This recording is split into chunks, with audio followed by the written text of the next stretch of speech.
क्या हमारे पास स्वतंत्र इच्छा है? दशकों पहले बेंजामिन लिविट नामक एक अमेरिकी न्यूरोसाइंटिस्ट ने इसे निश्चित करने का प्रयास किया। उनके द्वारा किए गए प्रयोगों ने उस समय बहुत बड़ा सनसनीखेज प्रभाव पैदा किया था और आज भी न्यूरोसाइंटिस्टों के बीच इस विषय पर चर्चाएं चलती रहती हैं। आखिर लिविट ने किया क्या था? लिविट ने एक अत्यंत सरल प्रयोग किया। उस प्रयोग में भाग लेने वालों से कहा गया कि वे अपनी इच्छा से एक बटन दबाएं। एक सटीक घड़ी का उपयोग करके उन्हें ये दर्ज करने के लिए कहा गया कि उन्होंने बटन दबाने का निर्णय किस क्षण लिया। साथ ही उन्होंने वास्तव में बटन कब दबाया, ये समय भी दर्ज किया गया। लिविट ने एक और काम किया। उन्होंने प्रतिभागियों के सिर पर प्रोब्स लगाए और उनके मस्तिष्क के भीतर होने वाले कुछ विशेष विद्युत संकेतों को मापा। ये संकेत इस बात को दर्शाते थे कि मस्तिष्क किसी शारीरिक क्रिया के लिए तैयारी कर रहा था। स्वाभाविक रूप से बटन दबाने का निर्णय लेने और वास्तव में उसे दबाने के बीच थोड़ा समयांतर तो होना ही चाहिए। इसमें कुछ भी अजीब नहीं है।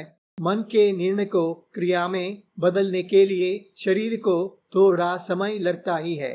आश्चर्य की बात यह थी कि प्रतिभागियों के सचेत रूप से बटन दबाने का निर्णय लेने से पहले ही उनका मस्तिष्क उस कार्य के लिए तैयारी शुरू कर चुका था। प्रोब्स के माध्यम से मापी गई विद्युत गतिविधियों ने यही दिखाया। इससे कई प्रश्न उत्पन्न हुए।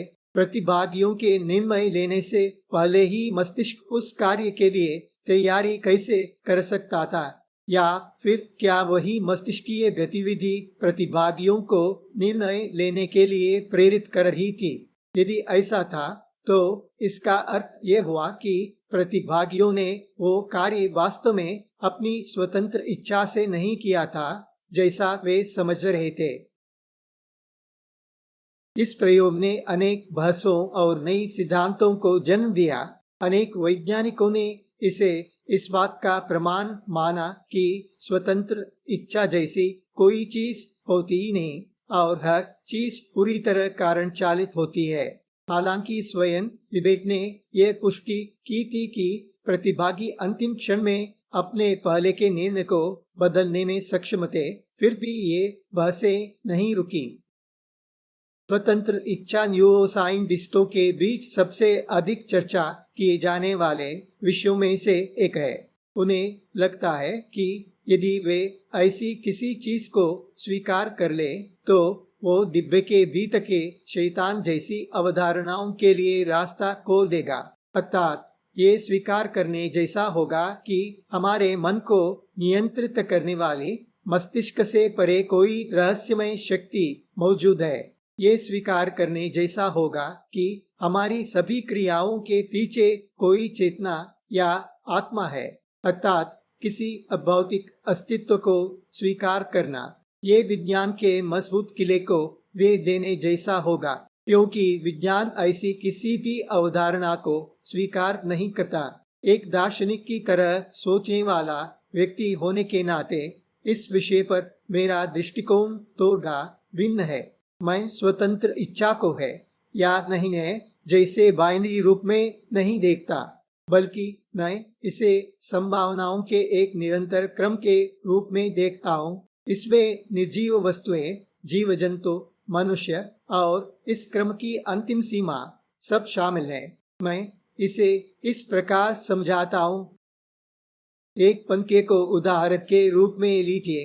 वह चल सकता है या स्थिर रह सकता है, वह अपनी गति भी बदल सकता है, लेकिन ये सब तभी संभव है जब कोई स्विच ऑन या ऑफ करे या रेगुलेटर घुमाए। अपने आप वो कुछ भी नहीं कर सकता है।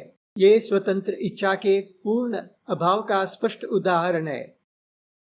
तब एक पशु को देखिए, वह भी चलता है, खाता है, साथ ही कूदता है और बहुत कुछ करता है। वहां कोई भौतिक स्विच नहीं होता जो उसे ऐसा करने के लिए प्रेरित करे।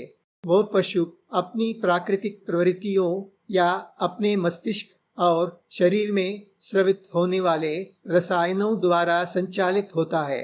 उस सीमा के भीतर वो स्वतंत्र इच्छा प्रदर्शित करता है, अर्थात उसमें स्वतंत्र इच्छा का एक सीमित रूप मौजूद है। अब मनुष्यों का उदाहरण लेते हैं। यद्यपि हम में से बहुत से लोग अभी भी प्रवृत्तियों द्वारा संचालित होते हैं, फिर भी हम उन प्रवृत्तियों से ऊपर उठकर अपनी इच्छा के अनुसार व्यवहार कर सकते हैं। जब हमें भूख लगती है तो हम किसी कुत्ते की तरह भोजन पर टूट नहीं पड़ते, बल्कि हम सोचते हैं कि हमारे सामने रखा भोजन खाना उचित है या नहीं। हमारे निर्णय को अनेक बातें नियंत्रित करती हैं। क्या वो भोजन हमारा है? क्या ये खाने का सही समय है? क्या वो भोजन हमारे स्वास्थ्य के लिए अच्छा है? अरे, हम किसी कार्य में संलग्न हो सकते हैं, लेकिन हमारी क्रियाएं पूरी तरह अनियंत्रित नहीं होती। उन्हें हमारी नैतिक चेतना, सामाजिक जिम्मेदारी, स्वास्थ्य की चिंता आदि नियंत्रित करती हैं। इसलिए यद्यपि हमारे पास स्वतंत्र इच्छा है, हमारे पास आत्मनियंत्रण भी है, और ये आत्मनियंत्रण भी स्वतंत्र इच्छा का ही एक और रूप है। ये किसी निर्जीव वस्तु को नियंत्रित करने वाली भौतिक बाधाओं या निम्न स्तर के जीवों को संचालित करने वाली प्रवृत्तिगत शक्तियों से ऊपर उठ सकता है। अब इससे भी आगे बढ़ते हैं। एक सन्यासी को देखिए, वह आध्यात्मिक ज्ञानोदय अपनी अंतिम अवस्था तक पहुंचने के लिए अपनी सभी मूलभूत प्रवृत्तियों से संघर्ष करता है, सभी कष्टों को सहता है और अपने चुने हुए मार्ग पर दृढ़ता से चलता रहता है। क्या वह भी स्वतंत्र इच्छा प्रदर्शित नहीं कर रहा है? लेकिन वह भी किसी अंतिम आध्यात्मिक अवस्था में विश्वास और उसे प्राप्त करने की तीव्र इच्छा से बंधा हुआ है। इसलिए उसके निर्णय भी पूरी तरह स्वतंत्र नहीं है। उनके पीछे भी कोई कारण मौजूद है। आपने ऐसे अनेक धर्म प्रचारकों के बारे में सुना होगा जो अपने धर्म का प्रचार करने के एकमात्र उद्देश्य से सभी सांसारिक सुखों का त्याग कर देते हैं।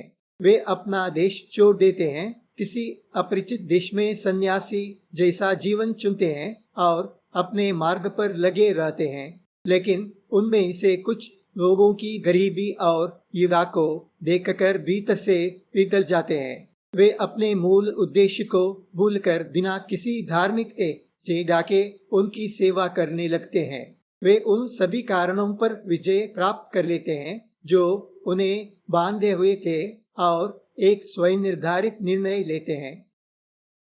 फिर भी क्या वो निर्णय लेने के लिए उन्हें प्रेरित करने वाली चीज उनसे भी तकी करुणा नहीं थी। भारत में निष्काम योगियों की परंपरा है। उनमें न तो कोई स्वार्थ होता है और न कोई धार्मिक एजेंडा। वे करुणा से भी प्रेरित नहीं होते। वे केवल कर्तव्य की भावना से कार्य करते हैं। यही गहरी कर्तव्य चेतना उनसे चुने हुए मार्ग का कारण बनती है। इस प्रकार इन सभी उदाहरणों में ऊपर से दिखाई देने वाली स्वतंत्र पसंद के पीछे हमेशा कोई कोई कारण मौजूद रहता है। क्या आप किसी ऐसे व्यक्ति की कल्पना कर सकते हैं जो बिना किसी कारण के कुछ करे? शायद ये संभव नहीं है, लेकिन यहाँ एक सूक्ष्म बात है जिस पर शायद आपने ध्यान नहीं दिया। पंखे के मामले में कारण भौतिकता, पशुओं के मामले में वह रासायनिकता, सामान्य मनुष्यों में वह सामाजिक नियम और स्वीकृत मूल्य है। आध्यात्मिक मार्ग पर चलने वालों के लिए वो उनकी दृढ़ आस्था है। समाज सेवकों में वह करुणा है और कर्मयोगियों में वह गहरी कर्तव्य भावना है।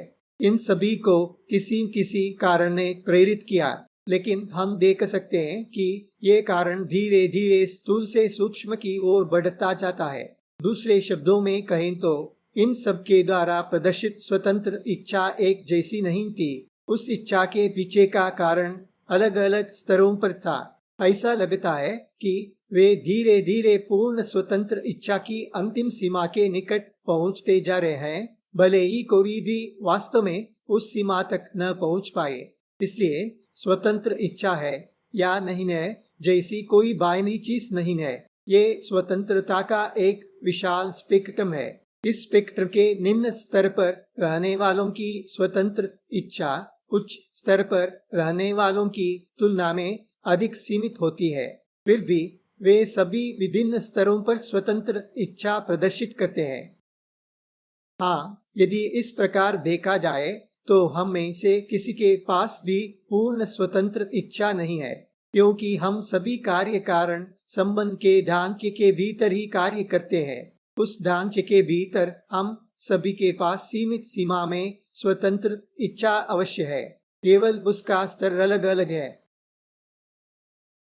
यदि इस स्वतंत्र इच्छा के स्पेक्ट्रम की कोई अंतिम सीमा हो तो वो कैसी होगी? उस सीमा पर स्थित अस्तित्व को कार्य कारण संबंध से मुक्त होना चाहिए। वह बिना किसी कारण के कार्य करेगा। वह अनियंत्रित स्वतंत्र इच्छा प्रदर्शित करेगा। भारतीय दर्शन ऐसी एक संभावना की कल्पना करता है। उपनिषद इसे आत्मा कहते हैं, जो कार्य कारक के बंधन से मुक्त है। केवल उसी के पास पूर्ण स्वतंत्र इच्छा हो सकती है। सामान्य भाषा में धार्मिक लोग उसे ईश्वर कहते हैं। बाइबिल में ईश्वर बिना किसी कारण के कहता है, प्रकाश हो और प्रकाश हो जाता है। वही सत्ता उपनिषदों में कहती है, मैं अनेक हो जाऊं, और वही जगत जीव जंतु आदि के रूप में अनेक हो जाती है। यदि ऐसा कोई अस्तित्व है तो केवल वही पूर्ण स्वतंत्र इच्छा से परिपूर्ण हो सकता है। बाकी सबकी स्वतंत्र इच्छा सीमित है। जैसे जैसे हम विकसित होते हैं, इस स्वतंत्रता की सीमा केवल विस्तृत होती जाती है। उस स्वतंत्र इच्छा को कुछ साधारण प्रोब्स के माध्यम से सिद्ध नहीं किया जा सकता है। उसे केवल अंतर्दृष्टि के माध्यम से ही जाना जा सकता है।